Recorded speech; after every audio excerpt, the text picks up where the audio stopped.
c'est la deuxième édition pour laquelle on a mis en place ce pavillon 2.0.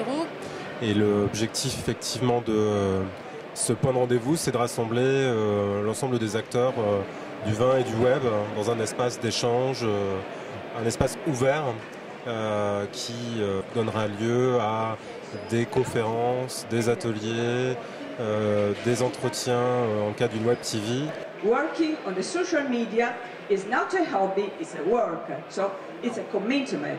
Alors on a un certain nombre de blogueurs internationaux et de blogueurs français et d'intervenants hors blog qui viennent faire des conférences, des ateliers, qu'on a appelé ça des ateliers, sur différents sujets.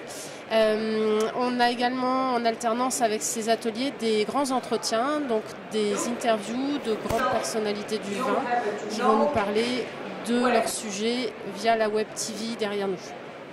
Alors là, prêt pour le premier grand entretien ? Oui, alors c'est toujours un peu un moment tendu. La première fois, le premier jour, on a des impératifs techniques, il faut que ça fonctionne, mais les invités sont super intéressants. Les sujets abordés sont assez passionnants, donc ça devrait être motivant et pour nous, et surtout pour les gens qui vont suivre soit en direct ici, soit online, ces grands entretiens qui sont diffusés intégralement en fin de journée. Social media are my environment of life, are my tools, and I have to teach to my clients, my customer, final customers, how we can adopt them. On a une activité ici sur le salon qui est tournée vers l'animation des réseaux sociaux pour les comptes Vinisud.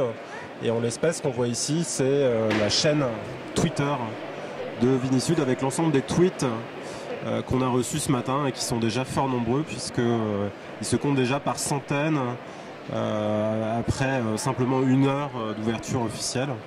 Donc ça présage d'une très très grosse activité sur les réseaux sociaux et sur Twitter en particulier. Est-ce qu'on va être dans le top des trends de Twitter ? Absolument, évidemment.